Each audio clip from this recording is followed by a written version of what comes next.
Xin chào tất cả các bạn đã quay lại kênh Admin Audio. Cuối tập trước, ngay khi phá xong đại trận vây khốn của Lý Nguyên Thành, thì Tần Trần cùng với đám võ giả đều nhanh chóng lao ra ngoài. Trên đường lao ra ngoài, Tần Trần vẫn tiện tay diệt sát rất nhiều võ giả của 7 đại vương triều. Chu Chính Thư thấy vậy thì liền lấy ra kim bác để công kích Tần Trần, với mục đích muốn chém Tần Trần làm hai mảnh. Nhưng ai ngờ, kim bác còn chưa đánh đến người Tần Trần, thì đã bị đại ấn của hắn đánh cho bay ngược ra sau. Không những thế, mà Tần Trần còn trắng trợn xóa đi dấu ấn linh hồn của Chu Chính Thư trên kim bác, rồi khắc dấu ấn linh hồn của mình lên đó. Về phía Chu Chính Thư, cảm thấy tinh thần lực trong kim bác của mình đang yếu dần, thế là hắn điên cuồng thiêu đốt tinh thần lực, với ý định muốn đẩy tinh thần lực của Tần Trần ra ngoài, hòng chiếm lại quyền trưởng khống kim bác.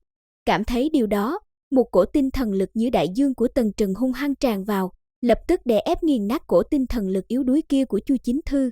Mà khi một tia tinh thần lực cuối cùng của Chu Chính Thư bị Tần Trần xóa khỏi kim bác, thì hắn liền phun ra một ngụm máu tươi, theo đó cảm giác tương liên với kim bác dần bị cắt đứt. Ngay khi tinh thần lạc ấn của Chu Chính Thư hoàn toàn bị xóa khỏi kim bác, thì kim bác liền hóa thành một vệt sáng rơi vào trong tay Tần Trần.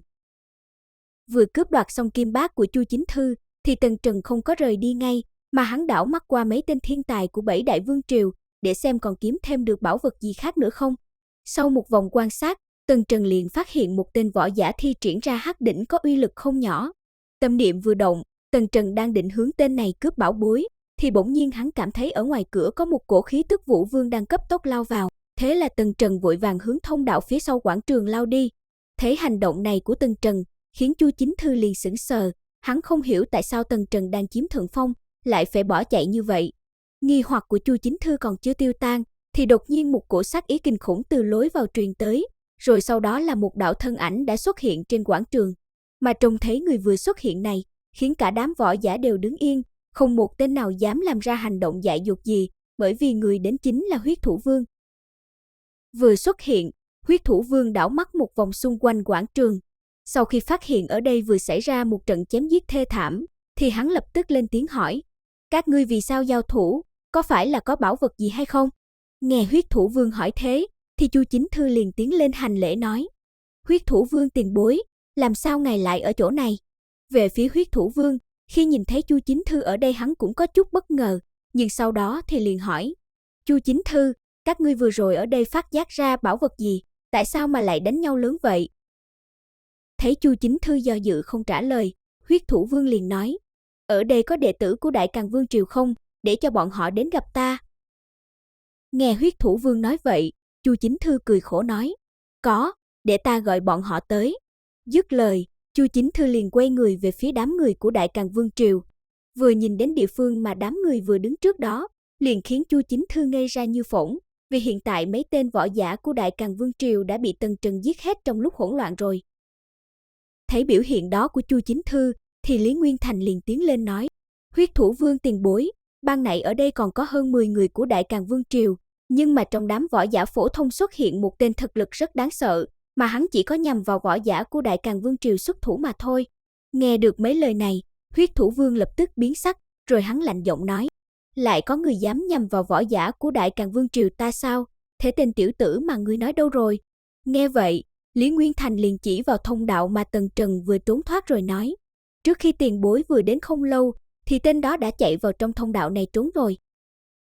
Mà nghe xong lời này của Lý Nguyên Thành, Huyết Thủ Vương liền đoán ra được, tên võ giả kia có khả năng rất cao là Tần Trần, thế là hắn liền vọt vào thông đạo để đuổi theo. Nhưng mà đi được một đoạn thì hắn dừng lại, rồi quay đầu hướng đám võ giả hỏi: "Hình như các ngươi còn chưa nói cho ta biết, lúc trước các ngươi ở đây tranh đoạt đồ vật gì chứ?" Sau khi hỏi xong, không thấy có tên nào trả lời, Huyết Thủ Vương liền biết, đồ đạc này rất chân quý, thế nên đám người này mới không nói ra như vậy.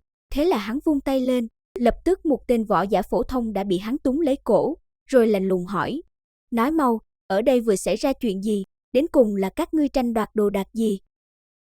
Mà tên võ giả kia đột nhiên bị tóm, vì quá hoảng sợ nên vội vàng xin tha mạng, nhưng mà lời còn chưa nói hết thì đã bị Huyết Thủ Vương bóp cho nổ nát rồi.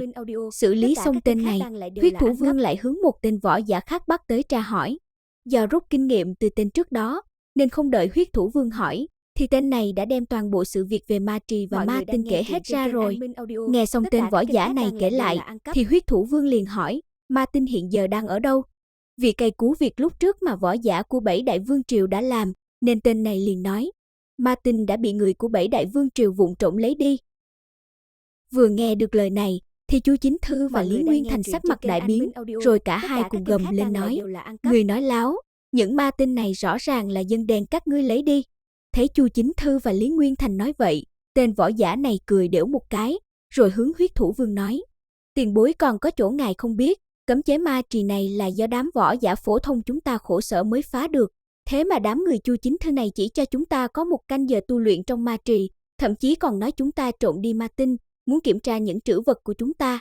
Với lại võ giả phổ thông như chúng ta đâu dám vi phạm mệnh lệnh của võ giả Bảy Đại Vương Triều, nếu nói chúng ta trộm đi ma tinh, vậy thì chẳng khác nào tự đi tìm chết sao. Thế nhưng đám người Chu Chính Thư cứ khăng khăng nói chúng ta trộm ma tinh, đòi kiểm tra bằng được những trữ vật của chúng ta. Vì thế mà dưới sự tức giận, chúng ta mới cùng họ phát sinh xung đột.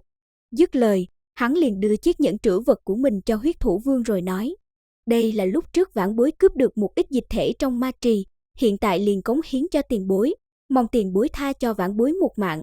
Mà tên này vừa nói xong, thì cả đám võ giả phổ thông còn lại trên quảng trường cũng đồng thanh nói, chúng ta cũng nguyện ý đem những trữ vật giao ra, chỉ cần Huyết Thủ Vương tiền bối có thể tha cho chúng ta một mạng.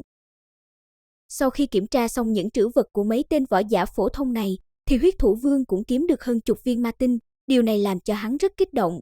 Rồi sau đó, Huyết Thủ Vương liền nhìn về phía đám người Chu Chính Thư nói, trên người các ngươi chắc có không ít ma tinh với ma dịch nhỉ, mau đem ra đây giao hết cho ta.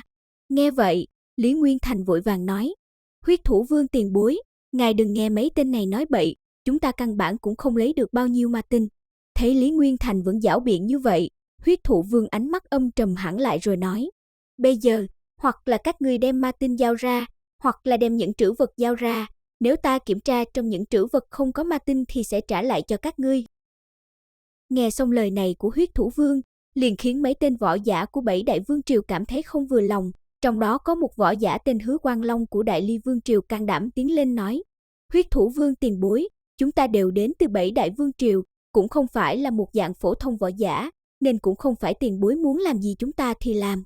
Nghe được lời này, trong con người Huyết Thủ Vương liền hiện ra một tia lãnh mang, rồi hắn hướng tên võ giả kia nói, nếu ngươi đã muốn làm chim đầu đàn, vậy thì tự ngươi xuất ra những trữ vật trước đi. Dứt lời, từng đạo chân nguyên đỏ ngòm được Huyết Thủ Vương thi triển ra, trong nháy mắt hóa thành một cánh tay, rồi hướng Hứa Quang Long quấn tới. Mà Hứa Quang Long thấy vậy, thì vội vàng vung trường kiếm lên để ngăn cản lại, đồng thời trong lúc đó thân hình hắn cũng cấp tốc lui về phía sau. Sau khi đã thoát khỏi tầm khống chế của Huyết Thủ Vương, thì hắn lớn tiếng quát, Huyết Thủ Vương, nếu ngươi dám động thủ với ta, lúc về ta sẽ bẩm báo với lão tổ, đến khi đó nhất định sẽ lấy đầu của ngươi. Một cái vũ vương phế vật như ngươi mà cũng dám ra tay với ta sao? Ngươi nghĩ bản thân mình là đại nhân vật hay sao? Nghe được lời này của Hứa Quang Long, liền làm sát ý trong lòng của Huyết Thủ Vương bạo tăng.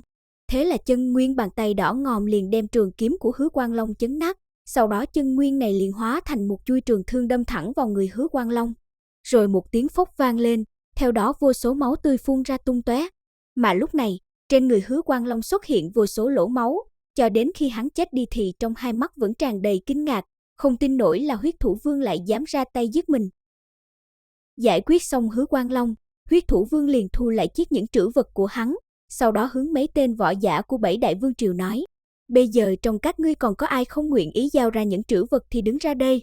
Nghe xong lời này của Huyết Thủ Vương, cả đám võ giả đều hoàn toàn yên tĩnh. Mãi đến một lúc sau, thì Chu Chính Thư sắc mặt tái xanh mới tiến lên nói, Huyết Thủ Vương, ngươi thật sự muốn cùng Bảy Đại Vương Triều chúng ta đối nghịch hay sao?